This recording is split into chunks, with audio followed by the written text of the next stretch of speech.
We're in the middle of the CPP Week to Wicked Chevelle build. We've got the suspension off the car, and it's time to talk about brakes. We've got a whole lot of horsepower, and we need to find a way to stop it. So Jim, what do you have for us?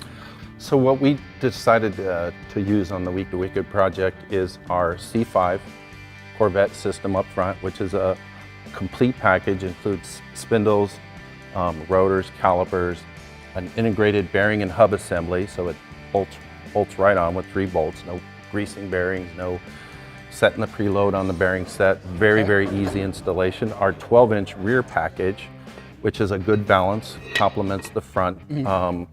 And in this case, we've decided to go with our hydrostop setup. So with a fully integrated proportioning valve, residual check, and fully adjustable. So we'll be able to balance the front to rear system really well. So on a modern pro touring car, big wheel, the brake package is really important, not just for performance, but also that aesthetic quality that people associate with a pro touring build. So not only do we have the color, we also have a friction that is easily replaceable. So if you need pads, you don't have to go somewhere exotic. Napa, your basic auto parts stores, you can find a pad. Yeah, absolutely.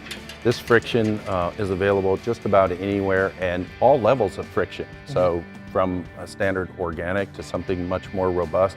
And the nice thing about this system is when you get a package like this, it includes all the Ebrake cables, all the hoses, all the hard lines, really all the plumbing you need from the rear end right to the chassis and from the chassis to the hydrostop itself. So it's a very complete system, and this is a bolt-on system.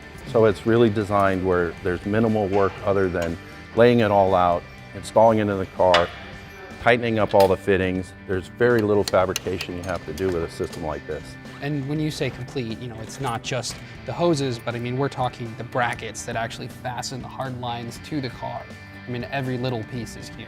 Yeah, keep in mind, this car had drum brakes in the rear, so the rear end only had a single brake line from the factory. This now has 3 brake lines on the rear end. We include all the bracketry, all the clamps, everything to integrate that into this build. Very cool, and I think the hydrostop's definitely worth a mention here, because this is something I think a lot of people are familiar with, and in the pro touring world where engines are getting more and more aggressive and camshaft overlap means you can't maybe get by on the standard vacuum diaphragm that we're all familiar with. This is a really good option because instead of having to use the manual brakes, this gives you the power assist without having to worry about all those little things. Yeah, as you see the vacuum booster performance drop off when vacuum's affected by horsepower and camshafts, this really makes up for it. This system will build up to 1800 PSI with a conventional power steering pump. It's very clean to install, it's simple, and it looks really good under the hood. Well, the stock brakes in the Chevelle, even though they were discs, they may have been good for their time, but this is a real upgrade. So we're really excited to see what these will do on the car. And we're excited to install them. We're looking forward to driving the car with this brake system on there.